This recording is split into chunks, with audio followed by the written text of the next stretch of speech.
is going on, everybody? Welcome to the Freedom Fire Podcast. We want to stoke the flames of freedom every single day. My name is Kendall Bowman, and guys, I hope that you enjoyed your Memorial Day weekend, because for the most of us, it is a day where we get to sit back and we get to remember those who have fought and died and sacrificed for our nation. But for some people in some Democrat-controlled cities, it is a time of dodging bullets and trying not to get yourself killed. We got this story from the Chicago Sun-Times. At least 11 killed, 45 wounded so far in Memorial Day weekend violence. Then we got New York, man surrenders in deadly Memorial Day weekend shooting at New York City birthday party.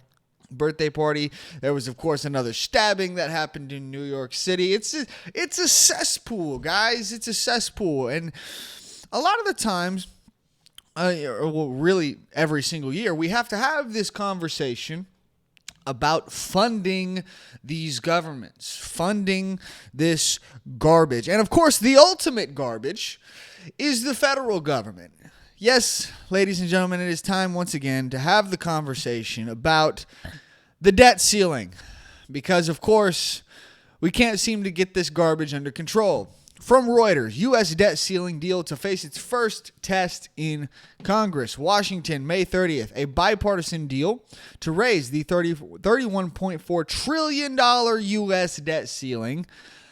Boy, that's insane. Faces its first test in Congress on Tuesday, setting up what could be a nail-biting week of voting before the United States runs out of money to pay its bills. Let it run out. Let it run out. Let it default. I'm sorry. We're just going to end up having this conversation again next year. This is what happens all the time. We're just going to end up right back here next year. And they're just going to keep asking for more money. They're going to keep raising the debt ceiling. They're going to keep we're going to continue getting into more and more debt. And for what? We're going to default eventually as a nation. It's going to happen. That's a reality that we live in. Okay? We're going to default as a nation. The question is, do we get it over with? Do we rip the Band-Aid off now so that we can restart, so that we can go ahead and get started on the rebuilding process? Or do we continue to let this infection fester and get worse and eventually make it so that down the road we can't recover from it? What sounds better to you guys? Let's continue. The House of Representatives Rules Committee is due to consider the 99-page bill at 3 p.m. on Tuesday ahead of votes in the Republican-controlled House of Representatives and the Democratic-controlled Senate. Both Democratic President Joe Biden and the top Republican in Congress, House Speaker Kevin McCarthy, have predicted they will get enough votes to pass it into law before Monday, when the U.S. Treasury Department says it will not have enough money to cover its obligations. Representative Stephanie Bice, a Republican vote counter, said she was confident it would pass. It is a true negotiation and reflective of divided government, she told reporters. Republican Representative Nancy Mace on Tuesday said she would oppose the bill. I'm voting no on the debt ceiling debacle because playing the D.C. game isn't worth selling out our kids and grandkids, Mace said on Twitter. Thank you, Mace, for being a respectful human being, unlike your colleagues. But first, the bill will have to clear the Rules Committee. Normally a rubber stamp for House leadership, McCarthy placed 3 hardline conservatives on the powerful 13-member panel as a price for winning the Speaker's gavel in January. 2 of those lawmakers have said they will vote against the bill, while the third Representative Thomas Massie has said previously that he does not want to use his perch to block legislation. Massie, grow some freaking cojones, my guy. If that's gonna be your strategy in today's American politics, you're gonna get ran over like a little boy. You will be like a little boy playing football against grown men. You're going to get hurt every time. They're going to run you over every time because the Democrats do not have these same morals. They don't. They don't have your morals, Thomas Massey. They're going to go for your neck every time. So why don't you grow some freaking cojones and at least do the bare minimum of blocking some legislation that could destroy America or continue the destruction of America? Because if we go ahead and default, yeah, it's going to suck for a while. But we will save our children from having to deal with that in the future. We need to deal with this now. Get it over with now. Rip the Band-Aid off now so that it's not 1,000 times worse in the future for our children to have to deal with. He hinted on Monday that he might support the package. I think it's important to keep in mind the debt limit bill itself does not spend money. Of course, Massey. Goodness gracious. He wrote on Twitter his offer declined to commit further. The 4 Democrats on the panel typically vote against Republican-backed legislation, but it is not clear whether they would oppose a deal that had been crafted by Biden. At least one representative, Mary Gay Scanlon? Goodness, that's a name, is a member of a moderate group that supports the deal. Her office did not respond to a request for comment. McCarthy said on Monday he was not worried the Rules Committee would kill the bill. A successful vote there would set up a vote by the full House on Wednesday. A Senate vote could possibly stretch into the weekend if lawmakers in that chamber try to slow its passage. At least one Republican, Mike Lee, has said he may try to do so. And other Republicans have also expressed discomfort with some aspects of the deal.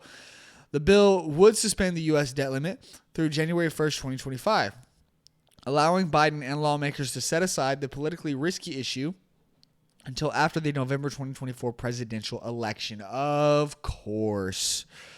Of course. Because at the end of the day, Biden does not want to be responsible for if there's any issues for this, if there's any backlash, if there's any problems that might come from this. Of course. It would also cap some government spending over the next 2 years, speed up the permitting process for some energy projects, claw back unused COVID-19 funds, and introduce clawback unused COVID-19 funds. Okay, thought I misread that. I thought they were saying something else there for a second. I do apologize. Let me continue. And introduce work requirements for food aid programs for some poor Americans. In another win for Republicans, it would shift some funding away from the Internal Revenue Service, though the White House says that would not undercut tax enforcement. Of course. Oh yeah, the government's gotta keep its hand in your pockets. God forbid we have less than 80-something thousand IRS agents. Good grief. Biden can point to gains as well. The deal leaves his signature infrastructure and green energy laws largely intact. Wonderful. You mean the ones that have gotten us into this mess to begin with? And the spending cuts and work requirements are far less than Republicans had pushed for. This is what happens. This is what happens when you negotiate. It's what happens. I'll get back to that in a second. Republicans have argued that steep spending cuts are necessary to curb the growth of the national debt, which at $31.4 trillion is roughly equal to the annual output of the economy. Goodness gracious. Interest payments on that debt are projected to eat up a growing share of the budget as an aging population pushes up health and retirement costs, according to government forecasts. The deal would not do anything to rein in those fast-growing programs. Most of the savings would come by capping spending on domestic programs like housing, border control, scientific research, and other forms of discretionary spending. Military spending would be allowed to increase over the next 2 years. The debt ceiling standoff prompted ratings agencies to warn they might downgrade U.S. debt, which underpins the global financial system. Markets have reacted positively to the agreement so far. Guys, this is an absolute crap show. This is what happens. This is what happens when you negotiate with Democrats. The Republicans are so freaking spineless. So spineless, so weak, so garbage, man. They're in a position, the Republicans are in a position of power at this moment where they could use this debt ceiling to get everything that they want. Everything that they want. They could say, hey, you don't want to default on the debt, do you? Okay, well then this bill is going to do everything that we want it to do, or we're going to default. Period. End of story. There will be no negotiations. You will pass this bill, or we'll just let it default. We don't give a crap. We want to get rid of this debt anyways. You know what I'm saying? This whole collapse thing, this whole defaulting thing is going to end up happening eventually. Might as well just get it out of the way. Unless, of course, you want to give us everything that we want. But of course, no. Of course, they're going to negotiate. They're going to continue to push this can down the road and continue the slow destruction of our nation. But, however, I do have a slight bit of hope. Just a slight bit of hope. And no, I am not saying that this is going to solve all of our problems. No, I am not saying this. But I do believe that it is just a single ray of light on the horizon, and that is this. Trump campaign fundraisers for ballot harvesting operations in battleground states. Yes, I do believe that Donald Trump is that one single ray of light. And no, I'm not saying that Donald Trump is going to be able to completely fix our entire government. There's no single man that's going to be able to do that. That's not reality, okay? Donald Trump is not going to be able to get in and fix every single bit of our government, okay? However, I do believe that there are certain things that Donald Trump could do to put our nation on the right path towards becoming a nation that has fixed largely a lot of its problems, okay? I do believe that if we could get someone in like Donald Trump, then and he could do very well with the country. He could get the economy back on track. He could do things like Schedule F that fires a lot of the bureaucracy out of the federal government. I do believe that could go a long way towards getting us back on track. And then, of course, we just got to focus on getting another Republican in 2028, which, of course, this is going to go a long ways towards doing so. Now, I am hoping that we can get Republicans into these states, these battleground states, so that they will completely get rid of ballot harvesting from their states. But we'll have to see. But let's read. The Trump campaign has announced that it is looking to beat Democrat ballot harvesting in states across the country, specifically taking aim at operations funded by billionaire George Soros. We recently alerted you that a Soros-linked super PAC has begun targeting 6 battleground states with a $75 million spending blitz to buy Crooked Joe the White House. That is a direct quote from Donald Trump. A Thursday campaign fundraising email read according to the Washington Times. But there's something important we want to add. Some of those states have legalized ballot harvesting. The email added, highlighting Soros-linked efforts in the battleground of Arizona, Georgia, Michigan, Nevada, Pennsylvania, and Wisconsin. At the beginning of the year, President Trump made a major announcement that our campaign would ballot harvest in the states where it's legal to counter the left schemes. The email added, asking for financial contributions to the Trump campaign's ballot harvesting fund. Ballot harvesting refers to the act of a person other than the voter turning in a ballot, usually a mail-in ballot. While Republicans have previously disavowed the practice and pushed for it to be eliminated, Trump earlier this year stated that he would embrace it in states where it's legal in order to fight back against the Democrats. Many pundits have also called for the GOP to get on board and fight fire with fire, instead of letting the Democrats undertake the practice with no pushback. In February, a fundraising email stated, the radical Democrats have used ballot harvesting to cancel out your vote and walk away with elections that they never should have won. But I'm doing something huge to fight back. He continued, our path forward is to master the Democrats' own game of harvesting ballots in every state we can. But that also means we need to start laying the foundation for victory right now. Trump echoed the sentiment in March, telling the crowd at CPAC, "We will become masters at ballot harvesting. We have to beat the Democrats at their own game, and we'll do it legally. The agenda I've laid out today will end America's destruction." Now, as for that last little quote there, the ending of America's destruction, that's debatable. I don't see how he's going to be able to do that. Unless you can, get rid of all of our debt, unless you can stop the military-industrial complex without getting assassinated.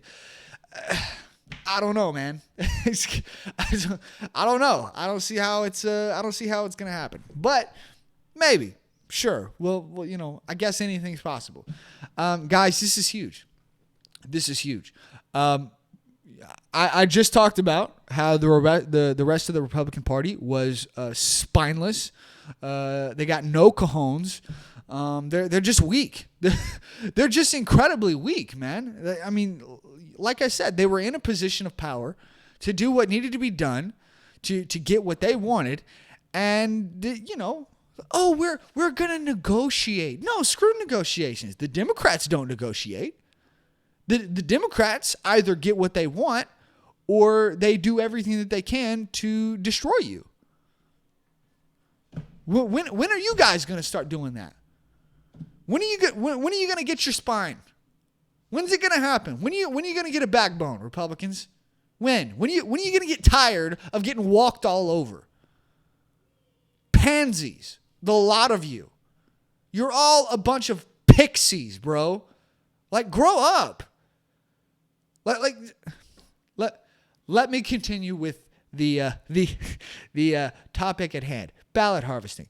Donald Trump, being the odd man out, is of course the only person in the entire Republican Party who actually has a backbone and is actually trying to fight fire with fire.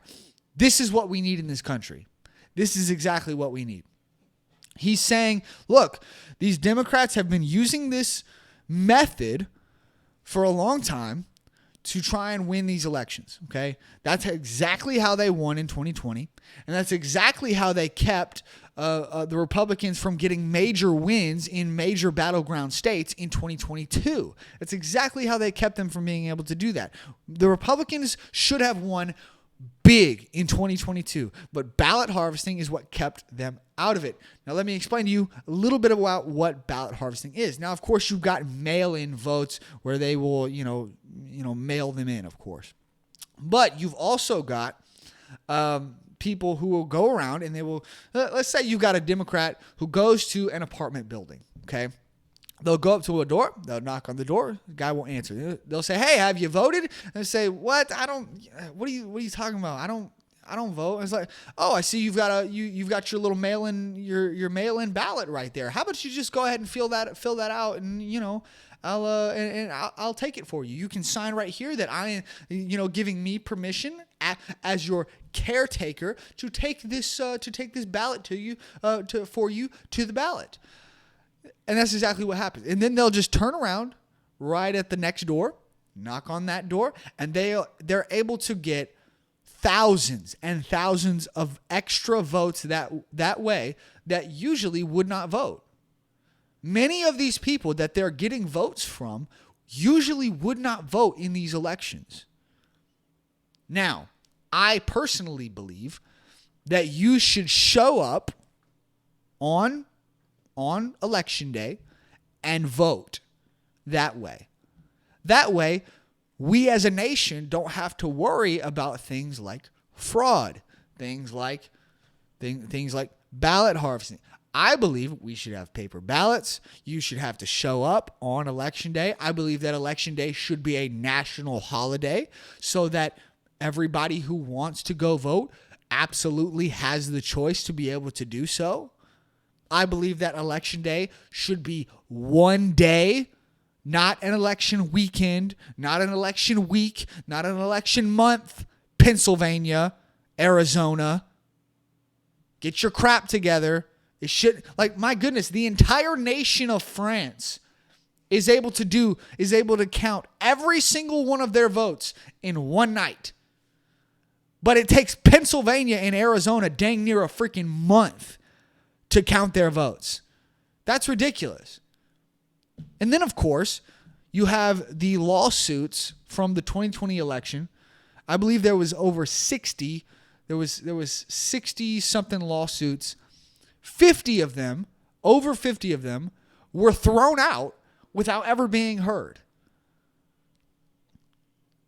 including the one from Texas, where the state of Texas actually sued Pennsylvania. And there were many other states that joined that lawsuit in suing the state of Pennsylvania, because elections affect the entire country, bro, especially federal ones. We all got to deal with that crap.